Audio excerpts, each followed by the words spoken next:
Grab a drink real quick. A non-alcoholic drink.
All right, we are all here.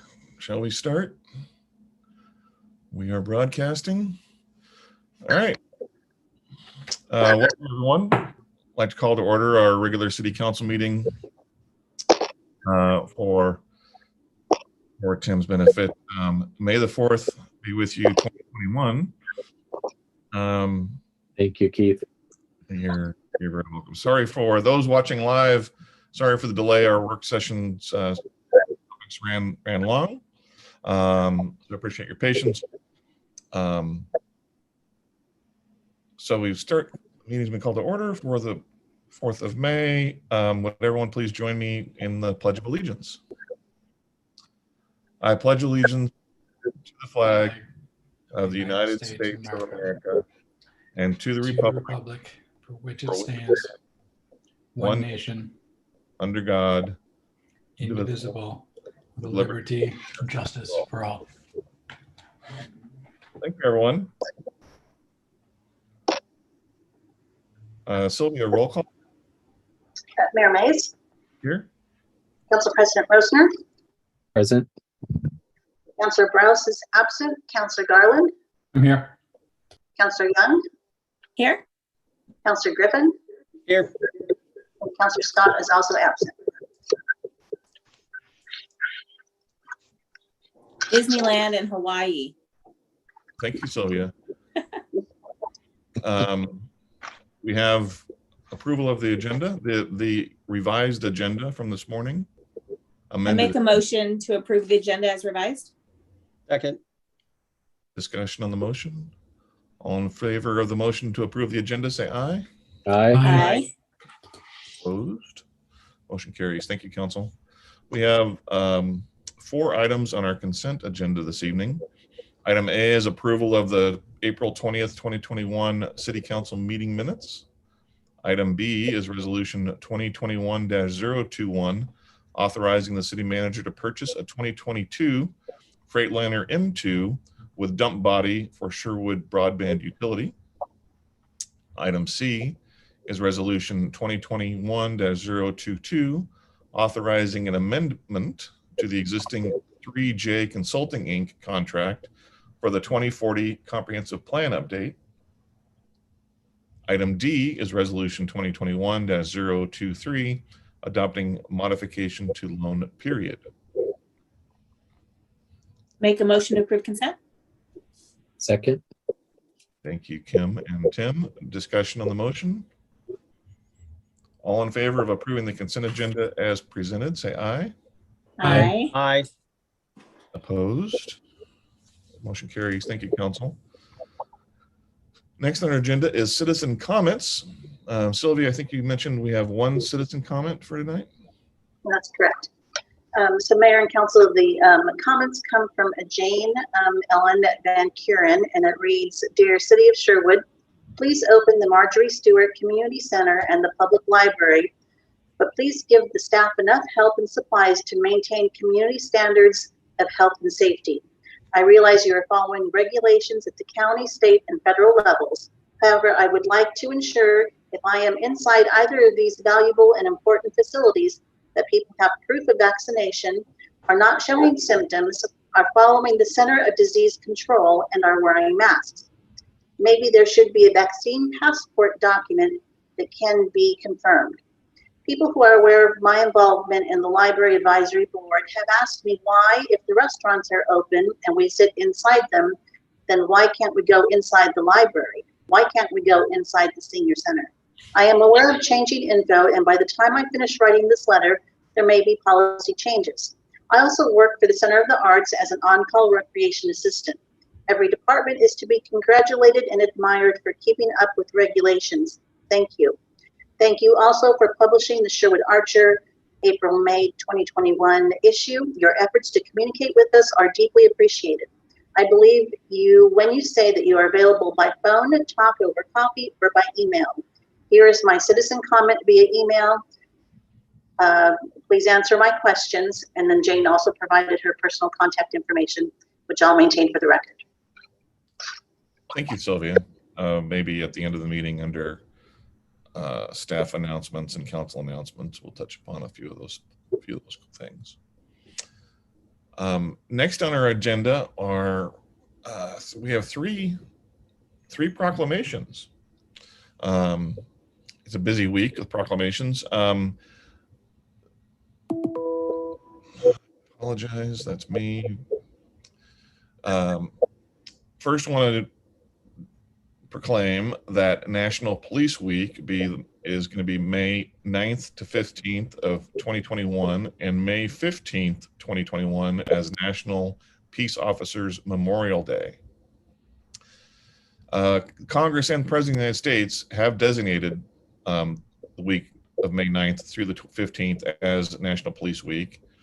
The women and men of Sherwood Police Department provide a vital public service by safeguarding the rights and freedoms of the Sherwood community.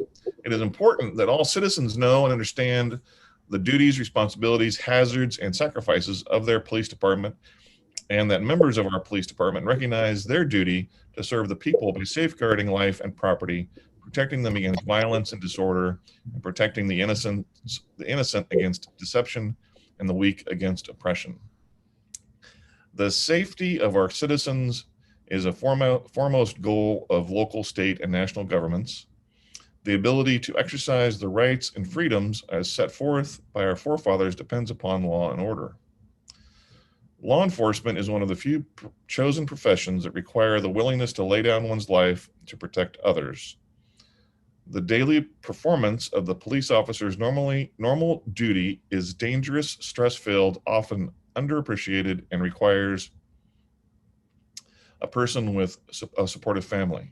So now, therefore, be it resolved that we, the Sherwood City Council, do hereby proclaim May 9th to 15th, 2021 as National Police Week and May 15th, 2021 as National Police Officers Day in Sherwood, and urge all citizens to recognize and thank law enforcement officers for their dedicated service that they provide. Here. And we had a great presentation by Police Chief earlier this evening. Thank you, Mayor. You're very welcome, Chief. Thank you and all your team. Next, want to declare May 16th to the 22nd as National Public Works Week. The Public Works services are important to the health, safety, and well-being of Sherwood citizens.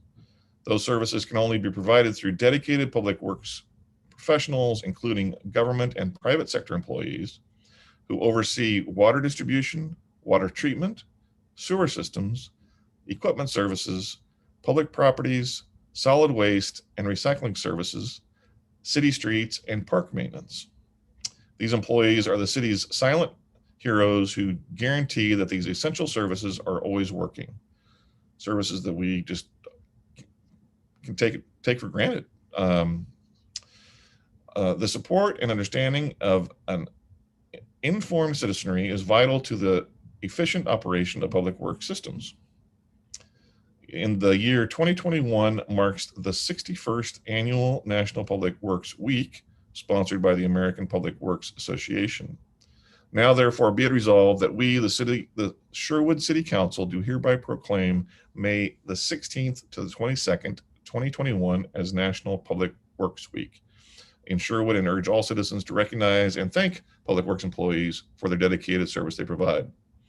With the weather improving like it is, kudos to, as we said before, to Craig and your team. Our parks and streetscapes look great, as well as other public facilities throughout town. So appreciate all your hard work, Craig, you and your team. Thank you, Mayor. Another proclamation recognizing that the month of May is Oregon Wine Month. Oregon has celebrated the importance of the wine industry in our state during the month of May, since it was designated as Oregon Wine Month by the governor in 2012. Oregon is the third largest wine grapes producing state, but maintains a focus on producing small batch artisan wines. Oregon's growing wine areas now include 18 distinct areas, including the Chehalem Mountains that are surrounding Sherwood, making Sherwood a key part of Oregon's wine country. A key part of the history of Oregon's wine industry in the Sherwood community is Ponzi Vineyards, which began with the purchase of a small 20-acre farm by Oregon wine pioneers Dick and Nancy Ponzi in the late 60s. Ponzi Vineyards has since grown to 130 acres and become Oregon wine industry institution, with the methods, philosophies, and winemaking passion established over 50 years, still going and practiced today under the family's second generation. Ponzi Vineyards also became a leader in sustainable viticulture and ecology, with all 130 acres of its vineyard being Live Certified Sustainable. I don't know what that means, but it sounds good. The highest standard in the country, and has set the bar for Oregon and remains at the forefront of the nation's top wine producers, driven by the concept that the varietal must match the terroir and climate. Ponzi Vineyards is an important part of the Sherwood community, with its state-of-the-art gravity flow winery, modern tasting room set atop the northwest facing slope of the Chehalem Mountains. The city of Sherwood wishes to recognize Ponzi Vineyards and the Ponzi family for their innumerable contributions to the Oregon wine industry and the greater Sherwood community. Bollinger, owner of iconic Champagne Bollinger, in addition to 4 other historic estates in France, is one of the oldest and most established wine producers in the world, having been owned and controlled by the same family since 1829. In a historic step, the Bollinger family recently announced their upcoming acquisition of Ponzi Vineyards as their first winery in the United States. So the city of Sherwood wishes to welcome the Bollinger and the Bollinger family to Sherwood and look forward to them becoming a key part of the wine industry in Oregon and the Sherwood community for many years to come. So therefore, be it resolved that we, the Sherwood City Council, do hereby proclaim May as Oregon Wine Month, and wish to hereby recognize and thank the Ponzi Vineyards, the Ponzi family, for their many contributions to the Oregon wine industry and the greater Sherwood community, and hereby welcome the Bollinger and the Bollinger family to the Sherwood community as well.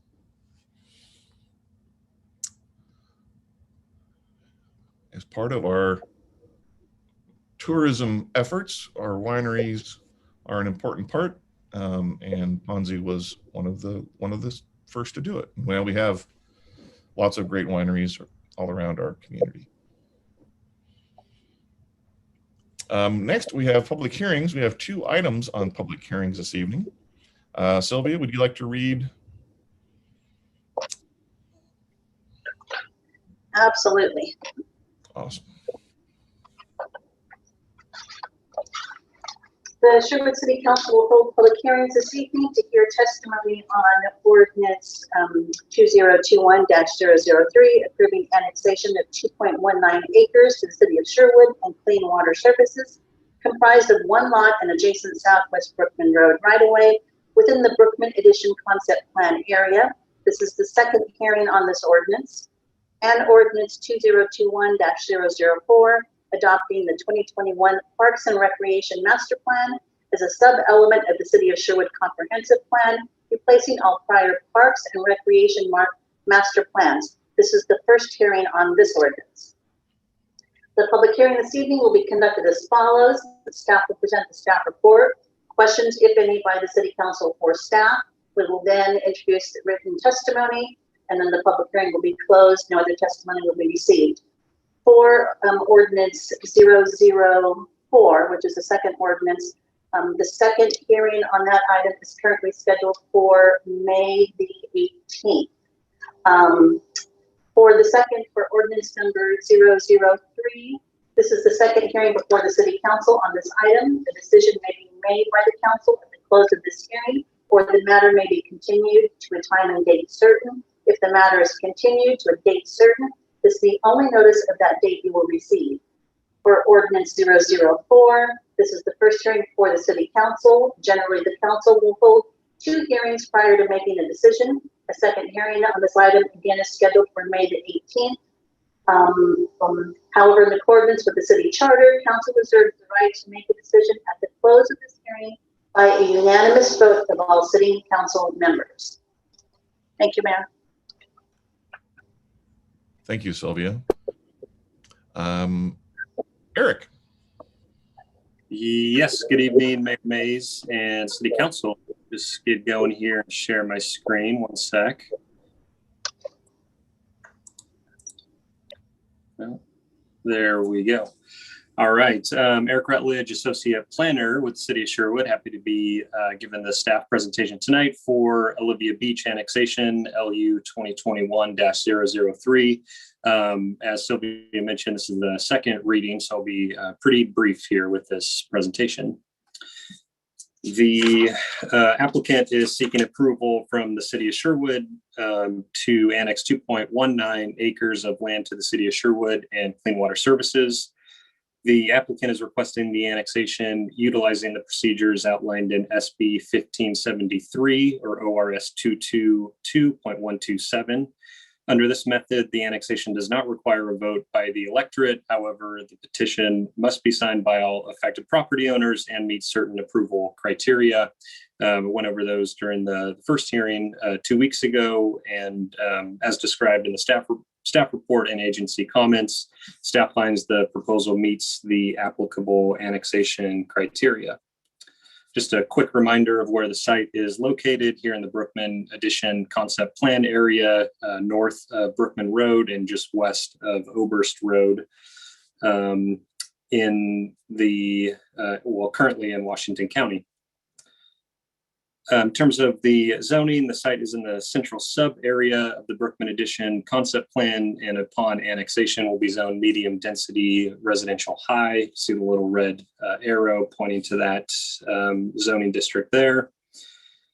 I do want to clarify, no written public comments have been received on the application at all, and including since the initial public hearing. The City Council alternatives tonight hold the second public hearing on ordinance 2021-003 and adopt the ordinance subject to the findings and conditions in the staff report.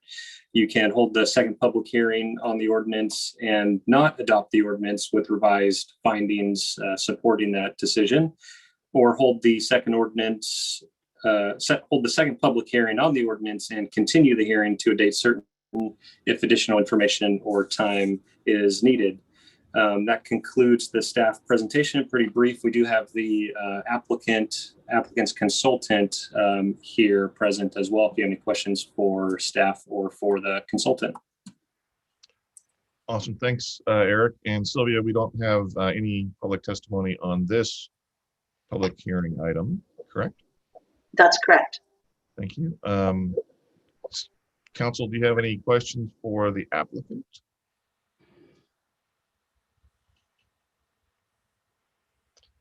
Great, so we will close the public hearing portion of ordinance 2021-003. Any questions of staff? or a motion to read caption something.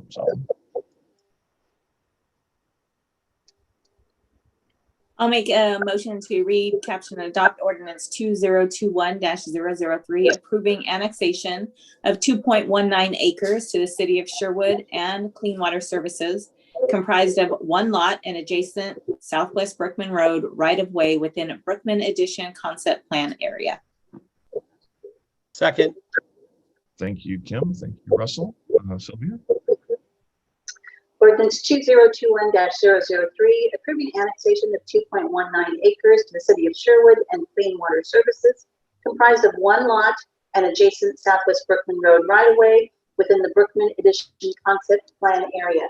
Councillor Scott is absent. Councillor Griffin, how do you vote? Aye.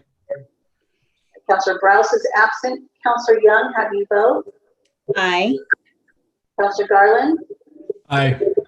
Council President Rosner? Aye. Mayor Mays? Aye. Thank you. Thank you, Sylvia. Thank you, Eric. Thank you. The second ordinance 2021-004, Erica.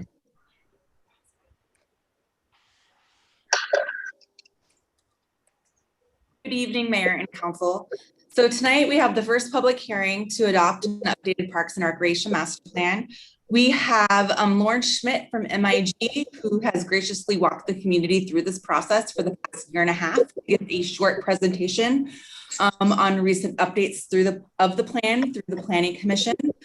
And then from there, I'm on the line. Kristen Schweitzer is also on the line this evening, and I'm sure we can answer all your questions that you may have, you know, if you have any about the process or anything that's in the current plan. So with that, I'm going to hand it over to Lauren. All right. Well, it's great to be back here tonight. I do have a brief presentation, so just bear with me as I do the usual Zoom screen sharing fumble.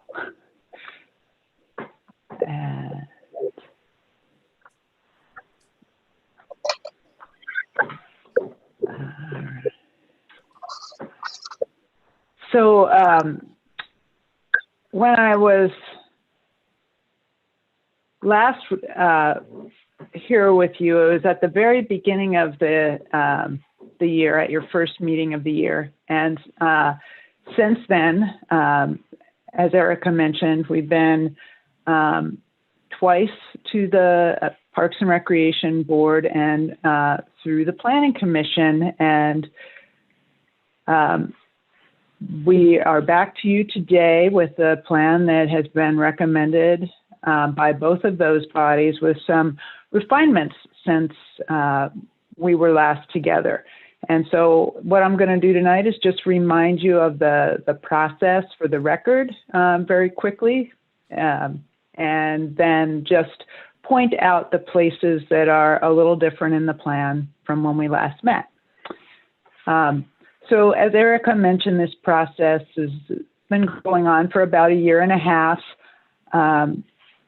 We conducted community engagement kind of through the first year. And so luckily that ended before COVID. And so we did a lot of in-person activity.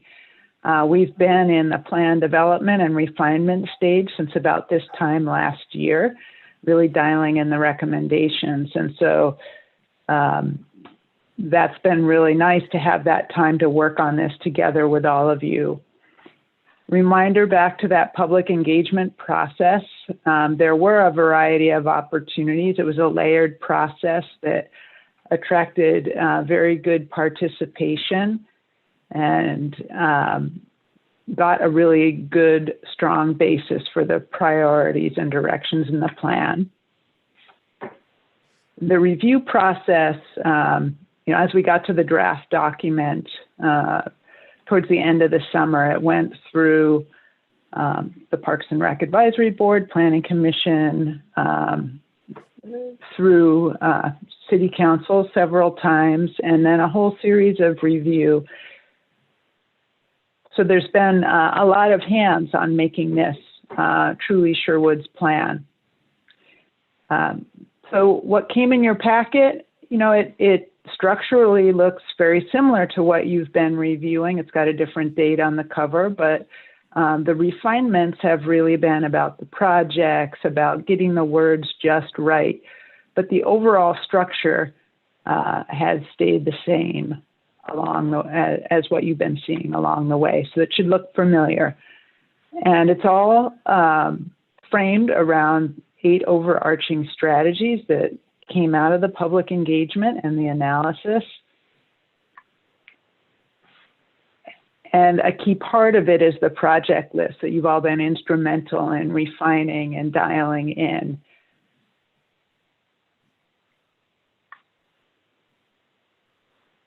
So what are the updates that have happened? The most recent set from the Planning Commission really affected the executive summary. So that'll look a little different from what you've seen before. Planning Commission's feedback was really making that executive summary be more of a user guide for the Parks and Rec Master Plan. So adding some pieces around the process and orienting a reader to the overall PRMP chapters and appendices. And they really wanted to see the action plan in the executive summary and to move the full project list into the body of the document.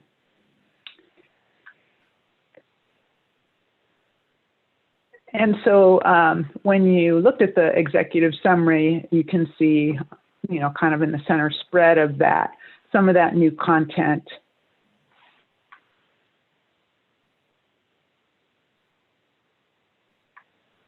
Another piece that the Planning Commission really took a careful look at was the park design guidelines, because that really affects the work that they do. So there were a few little tweaks in there to clarify some things around lighting and really make sure it met some of the issues that Planning Commission sees in the work that they do reviewing new parks.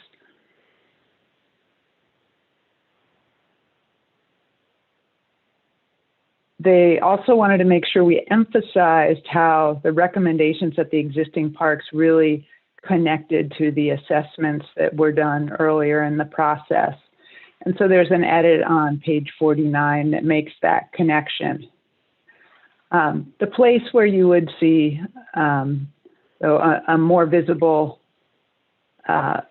revision since the last version you saw is in chapter 5, because this is where the full project list moved. It moved right before prioritization criteria, right after the funding section ends. And so you see the spread here from the current document. So same project list that you saw before, with the refinements from your last meeting, and the list itself, though, is just inside the document body now. And so that's how we got to this version that's here before you today, that's been recommended by the Planning Commission and also taken back through the Parks and Recreation Advisory Board to confirm that they were in agreement with the Planning Commission recommendations. And we're really happy to be taking this step. So I'm going to stop sharing my screen and turn it back to Erica. So with that, I welcome any comments or questions that you may have this evening. And I do want to let you know that we did receive one public comment today in support of the plan documents. I think all of you received it in an email. Yeah. So would you like to read it into the record, or up to, or however much you can read in the time allotment? Absolutely. So this written comment for this ordinance is submitted by Neil Shannon, and it reads, good evening, my name is Neil Shannon, and I reside at 22997 Southwest Red Fern Drive in Sherwood. It's unfortunate that we're not able to gather in person. However, If any of you would like to contact me regarding the issues that I'm bringing forward, please feel free to do so. My contact information is at the end of this statement. I believe that the 2021 Parks and Recreation Master Plan is an excellent plan, well written with goals and objectives suitable for the health and happiness of the citizens of Sherwood and the region. If all goes to schedule, this plan will be adopted 2 weeks from now and be part of the planning process as a sub-element of the City of Sherwood Comprehensive Plan 30 days later. I'm looking forward to the implementation of this plan, particularly as it may apply to the new developments to the south and west of the city. I have appeared before this council several times over the past dozen years, advising you to the potential of the Brookman Road development. Mr. Mayor, I believe you were sitting on the council during the drafting of the concept plan, and remember the acceptance by LUBA when Metro tried to appeal the council's final decision.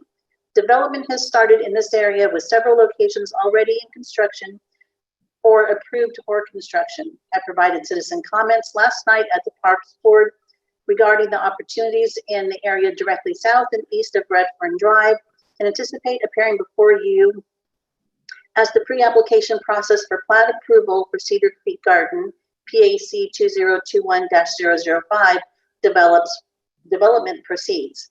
In conclusion, I support this revision to the Parks and Recreation Master Plan and encourage moving forward that this council supports the principles identified in Chapter 3, including the expansion and enhancement of the city's trail system, develop and enhance recreation opportunities, and promote natural resources as a shared and critical community asset by being good stewards of Sherwood's natural resources, ecosystems, and urban forest, and protecting and enhancing their function, quality, and diversity. Signed, Neil Shannon. Thank you, Sylvia. And that is the only citizen comment we received on this first reading of the ordinance. So we will close the public hearing portion of the ordinance this evening. Questions of staff?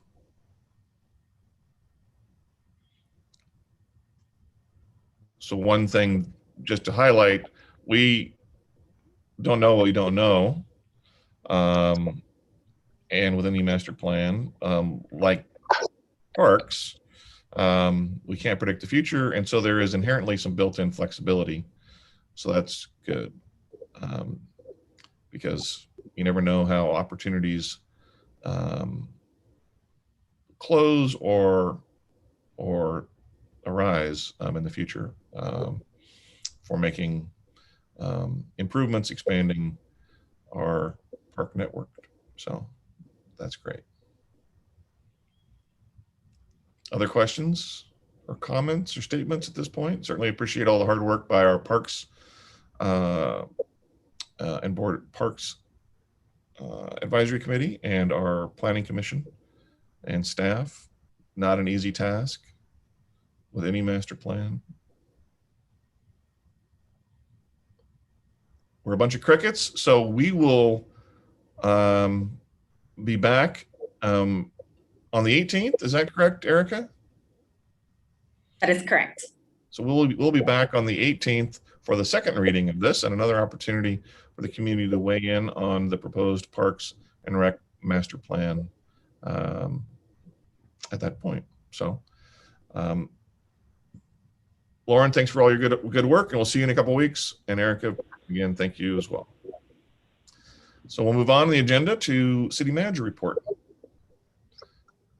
Mayor and Council, I would like to start by maybe addressing some of the questions and comments that we got from Jane Van Kuren in the citizen comments section. I'm going to quickly switch it over to Kristen Schweitzer because I think the two facilities that Jane called out are the library and the senior center in particular. And Kristen can update the council and the community about the status of those facilities and address some of the questions that were raised. And after we're done, if there's other questions the council may have that we haven't touched on, we're happy to answer any questions you might have as well. So Kristen, can you talk a little bit, at least start the conversation? Yeah, absolutely. First, I want to start by saying that we have had an opportunity to reach out to Jane directly. She also sent comments to Adrian Doman Hawkins, our library manager. So we have had the opportunity to speak with her. But I did just want to highlight that the library has opened for express services. So we are now, yes, big clap. So we are now open Tuesday, Wednesday, Thursday, and Saturday from 2 until 5. And people can come in and check out books and DVDs and visit the Library of Things. And then every day there is curbside still available. And that is Monday through Saturday, I guess not every day, Monday through Saturday from 10 until 5. So what's interesting is we are still having quite a bit of people decide to utilize the curbside service instead of coming in. But those who have been able to come in have been very enthusiastic and are excited to be back in the building. So we're thrilled to be offering those services. As numbers continue to look better, we will look at expanding.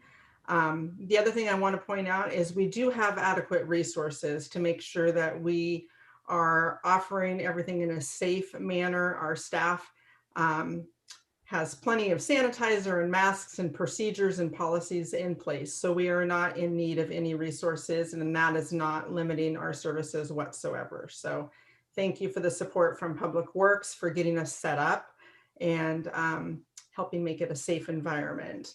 At the Senior Center, as you're probably aware, senior centers are still closed, and that is a regulation set by the state and nothing that we can do about that, though we do have one-on-one appointments available for seniors, and those have been in the past. Those were for tax purposes and then also for foot care clinics.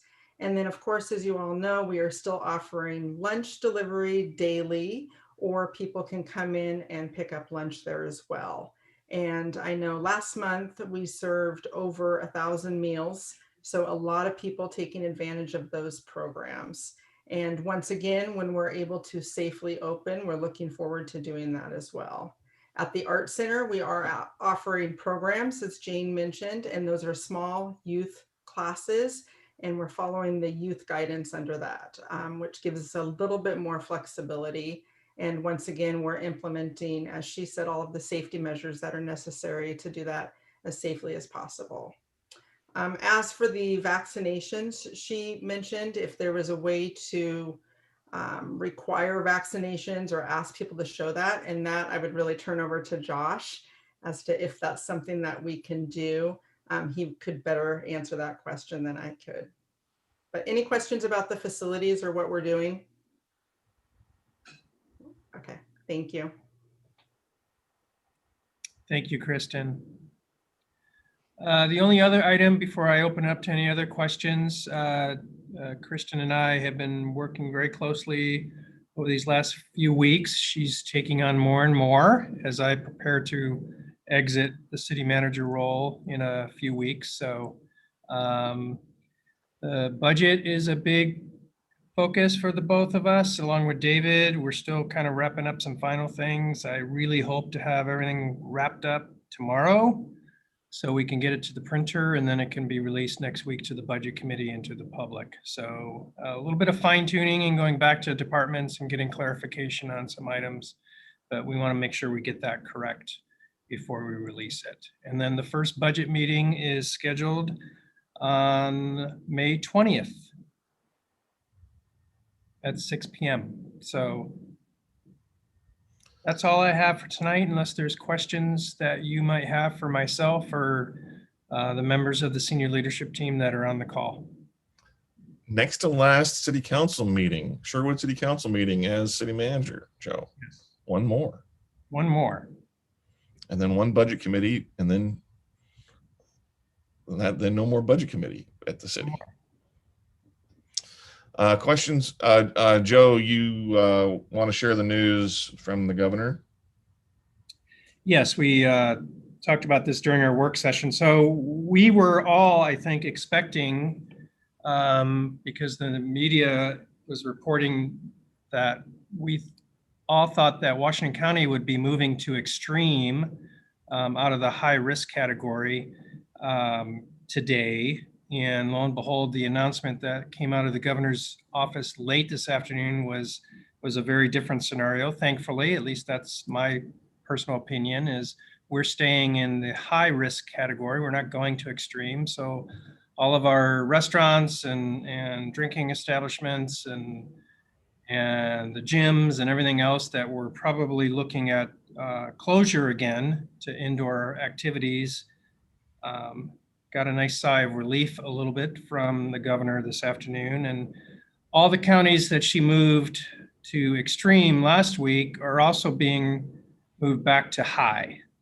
And all indication is the hospitalization numbers came in below a threshold, and as a result, she decided to reverse the decision she made last week, which I think people may have different opinions, but I know a lot of people are relieved about that.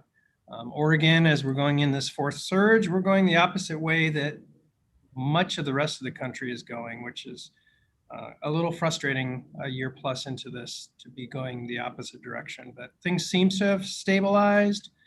As the mayor and others have said historically, get your vaccinations. That will only help us get through this hopefully last surge of this pandemic. So hopefully that touches on anything. Mayor, do you have anything I missed or other counselors on that announcement? That covers it on the facts, so there's no impact to our local businesses. Stay the status quo for now. We're hoping that, yes, we've peaked on those different metrics and are on the way down, so that maybe at some point in the not distant future, things can open up again. The governor also made a comment that the state has asked and is going to receive a higher allocation of vaccinations, which is great to help get more people vaccinated in our state. We're doing well. We just hopefully can do even better.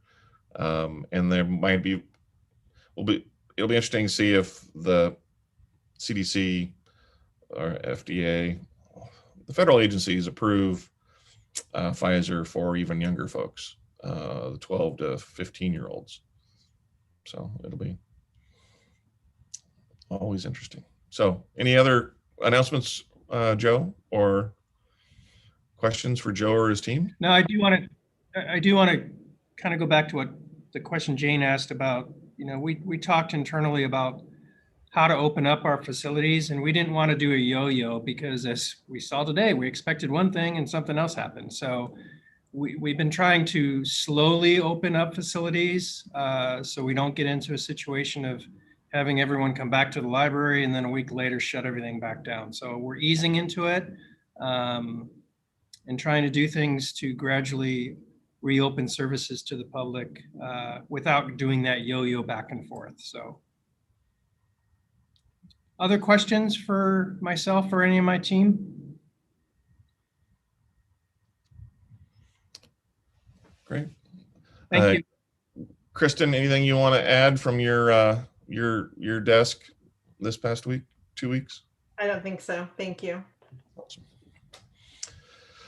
All right, council announcements. Russell. Okay, I'll go first. As we just saw the final version of the Parks Master Plan went through the Parks board last night, which I attended, and I think everybody's very happy with it. I know that MIG and Lauren and everybody has done a great job on it. It's a beautiful document, and I was so proud about the vision that the mayor and the council said, hey, let's dream big. And we were talking about this last night. You know, if we're going to be in the running for, as the mayor calls them, big pots of federal dollars, we've got to have whatever that project listed in some kind of a master plan adopted by the city. So it's going to be a beautiful plan as well. So I thought it was really great. Let's see, only a couple of things. I did, and I'll mention this to Sylvia. There was one correction to the minutes from 2 weeks ago. I had mentioned that Robin Hood Festival was accepting applications until the 1st for nighting. And I think in the minutes it said it was starting on the 1st, but it's done. Hopefully you got your nomination in. And that is that. Let's see, you talked about the budget coming out on the 10th. Very excited to see that. Joe, very excited. Joe and Kristen, And then first budget meeting on the 20th. Local elections coming up. Just got or just pulled my ballot out of the mailbox today. So that is coming up. And then interesting things mentioned by the staff. I was also mentioning that it was National Public Works and Police Week last night at the meeting, and Lance Gilden was there, and so was Harry Banisher was there as well. And Harry's such a great guy. He just says it like it is, and I love it. And he mentioned at one point that we were missing equipment at Stella Olson, and of course I jumped on that like, oh no, what does that mean? We're missing equipment. Well, it's so well used that these are normally parts that wear out, which is great. I mean, they're getting a lot of use. So we ordered some new parts. They just haven't come in yet, so they can put them on. So I was a little worried. I was hoping it wasn't vandalism, but it wasn't. And then Lance was telling us about some excitement with our local pickleball club. That's so interesting, the whole pickleball thing. Don't ever want to be in their way on the night they have those courts reserved. That's for sure. Hey. 4.2 million people in the U.S. play pickleball. I'm not one of them, so I don't know what that is. So I'm one of those that could not identify the sport if given 3 photos or videos of. I know, and we only have. Are they dill or kosher? Yeah, really. So I don't. so Right. So it's Russell, complicated. the state of Oregon. Russell, I was just going to say the state of Oregon has hosted the National Pickleball Championships in the past. I actually read that when I was getting educated during last night's meeting. So interesting, and Lance is doing a great job. Contacting the board. He brought some issues to the board, and they're going to reach out to the club and try and solve the issues. We only have that one set of courts that we own, that we maintain on top of the water tank up at the park, and on the court there are some pickleball courts painted over the top of the tennis court. So that's where. What? What? Isn't that right, Kristen? There's lines drawn. Not with nail polish. It's not like a YMCA thing. The tennis courts, when we resurfaced the tennis courts not too long ago, we also have pickleball lines on there. So perfect answer. No, it's not like the YMCA thing. It's like nobody put them there themselves. That's like correct. The cross lines on a soccer field. Assume the worst. For multiple sports to accommodate them. Anyway, that's all I have, Mayor. Thank you. Thank you, Russell. Kim? I don't have too much tonight. I'm thankful that we are staying at high risk. I'm thankful that our businesses won't have to shut down their indoors and struggle with trying to serve enough people outdoors in tented areas or not tented areas or whatever. So thankful for that. And I just really appreciate the presentation we had during work session from our police department. Thanks, Chief, and your captains and Officer Gents, especially with talking about Irma and Mila. And I think I plugged it last meeting, but Chief just plugged it in our work session too. If anybody has questions or wants more information about the mental health program that we partner with Washington County on, watch the last Police Advisory Board meeting from April. They gave an in-depth presentation, and it's just a really great program that's kind of one of a kind in the country. So that's all I have. Thanks, Kim. Sean? Yeah, not much to report. Just again, thankful that we got a little bit of a reprieve from the governor today. That is all dependent on our actions, though, that we continue to stay in these risk categories. So, staying safe, staying distance when possible, getting vaccinations when you can. I think we are hearing a lot more news now that, for instance, the Oregon Convention Center, you can now directly make appointments at the Oregon Convention Center to get your first dose there rather than having to go through the lottery system. So it's opening up. We're seeing a lot more availability.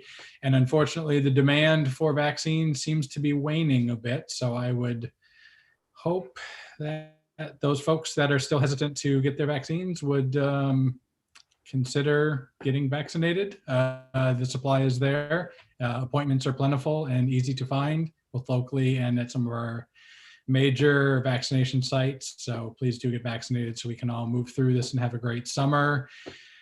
I believe that's it. So that's all I'll say tonight. Thanks, Sean. Tim? So I'll be quick about this. So a couple of things. I just want to echo some of the comments we've had about the chief and the police department and the folks that presented tonight. We have a wonderful police department. We have wonderful partners in the county. They do a great job, and I wholeheartedly believe that we're leaders in the country in terms of how we approach policing and use of force and mental health services. And all these things we're hearing talked about in the national news, and I think a lot of regions could learn from us. So thank you, Chief, and please pass that along to the staff and our officers, because they do a great job for the community. And I'm sure it's tough right now listening to all the banter on national media about policing. So please pass that along. I also want to echo what Sean said about getting vaccinated. We can't say it enough. Do your part. I mean, this isn't about your individual health. That's important, but it's also about the health of our community. And we really need to get to herd immunity to put this behind us and get back to normal, which I personally believe we can get back to normal. So get out there and do your part. It's a team effort here. And then the last thing I'll just touch on is a reminder to everyone, Salem is in business right now. It's the long session. They are processing a lot of bills down there right now. I can't remember the exact numbers, but I think it was like 3,500 bills were proposed. If I'm being super cynical, I sometimes think they're all down there pushing as many bills through as possible because we're all distracted with the COVID issue.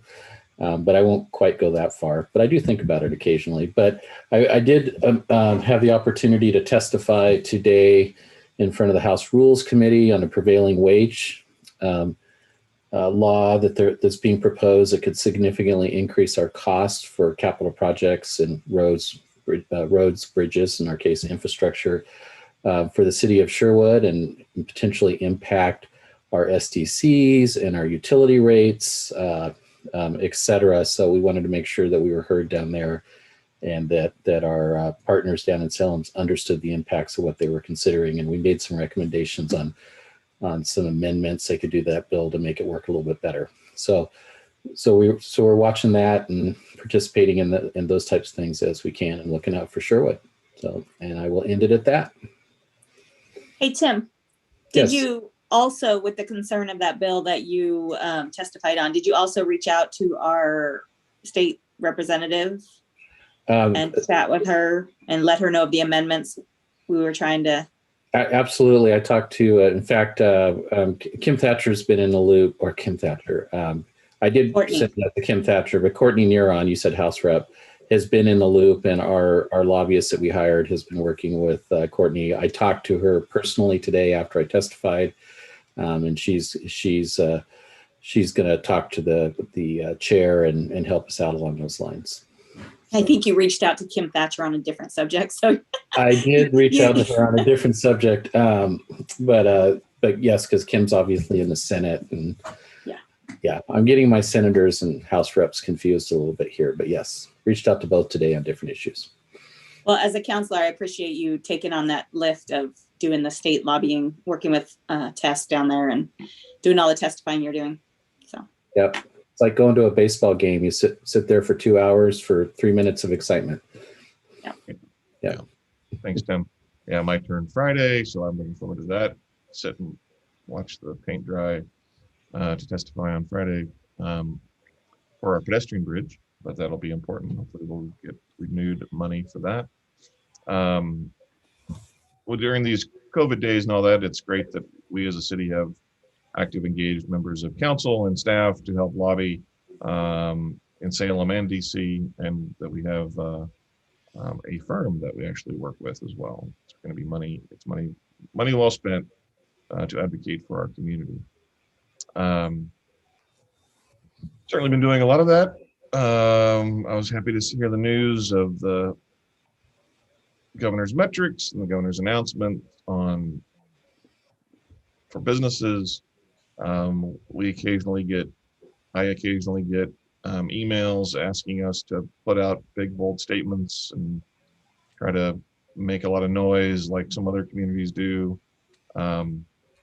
We follow the law and whatever the law is, but we certainly advocate behind the scenes, try to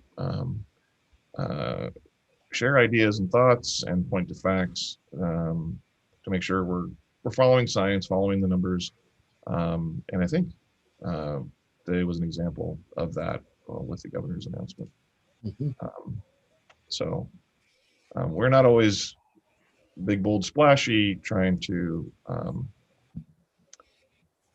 Make headlines. Right, for headline's sake.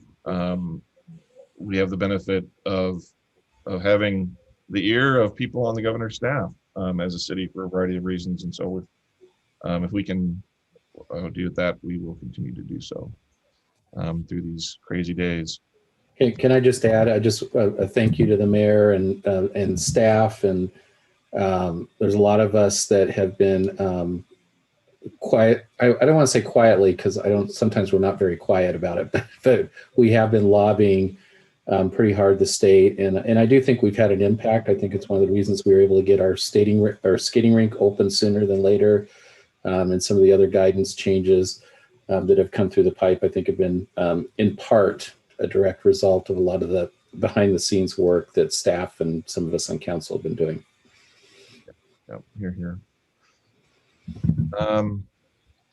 Yeah, budget season is upon us. We'll be dealing with that before you know it. We are doing lots of things. I won't get into the details. The last thing I just want to highlight, because it seems like we've been going at a meeting for a while just because we started at 6, but on a personal note, this week marks the 1-year anniversary of my sister's death, which is kind of odd, strange. I think the time has flown.